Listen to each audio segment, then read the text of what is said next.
রাজ্যে চিটফান্ড তদন্তের জন্য গঠিত শাখা তুলে নিল সিবিআই। কেন্দ্রীয় এজেন্সির প্রধান দপ্তর থেকে জারি করা হলো নির্দেশিকা।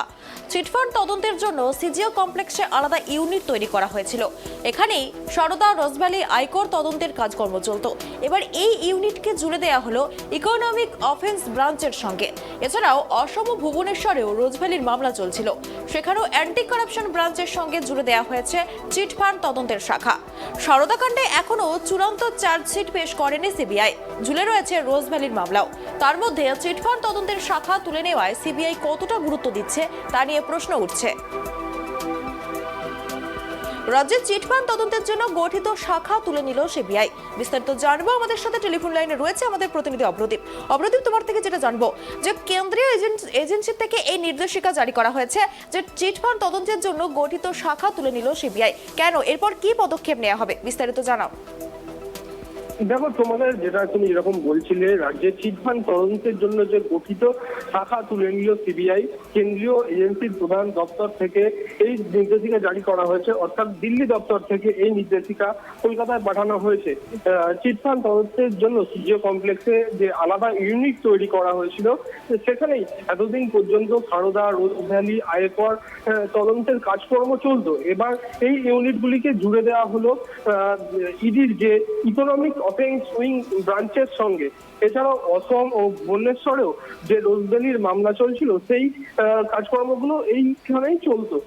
সেখানে অ্যান্টি করাপশন ব্রাঞ্চের সঙ্গে জুড়ে দেওয়া হয়েছে এই চিটফান্ড তদন্তের শাখাগুলিকে। সারদা কাণ্ডে আমরা জানি এখনো পর্যন্ত চূড়ান্ত চার্জশিট পেশ করতে পারেনি সিবিআই, ঝুলে রয়েছে রোজভ্যালির মামলাও। তার মধ্যে চিটফান্ড তদন্তের শাখা তুলে নেওয়ায় সিবিআই কতটা গুরুত্ব দিচ্ছে সে নিয়ে প্রশ্ন উঠছে। আমরা জানি যে রাজ্যের শাসক দল থেকে শুরু করে বিরোধী যে দলগুলি আছে, তারা বারবারই দাবি করে যে সারদা, রোজভ্যালি এই তদন্তগুলো কেন অগ্রগতি হচ্ছে না, কেন দ্রুত তারা তদন্ত শেষ করে ফাইনাল চার্জশিট জমা দিয়ে তদন্তের কনক্লুশনে আসতে পারছেন না।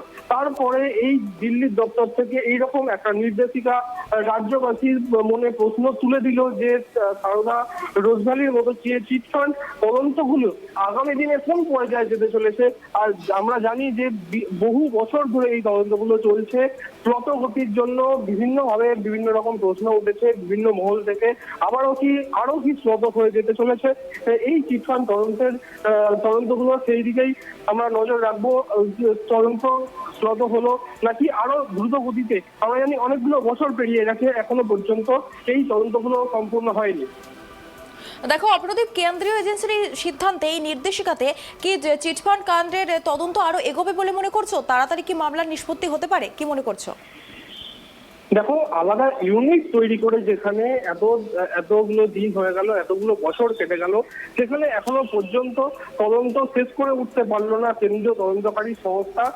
এরপরে এই শাখা তুলে দেওয়ার পরে কতটা দ্রুত হবে তদন্ত, বা আদৌ কি তদন্ত হবে, নাকি এরকমই নিষ্ক্রিয়ভাবে, যেরকম আমরা দেখেছি বছরের পর বছর নিষ্ক্রিয়ভাবে পড়ে রয়েছে এই মামলাগুলো, সেই নিষ্ক্রিয়তাই জারি থাকবে, সেটাই এখন দেখার বিষয় হবে। ধন্যবাদ অপরাধীপ আমাদেরকে এই বিষয়ে বিস্তারিত জানানোর জন্য। আবারও জানিয়ে রাখি, রাজ্যে চিটফান্ড তদন্তের জন্য গঠিত শাখা তুলে নিল সিবিআই। কেন্দ্রীয় এজেন্সির প্রধান দপ্তর থেকে এই নির্দেশিকা জারি করা হয়েছে। এই ইউনিটকে জুড়ে দেওয়া হয়েছে। চিটফান্ড তদন্তের জন্য গঠিত শাখা তুলে নিল সিবিআই এবং এই ইউনিটকে অন্য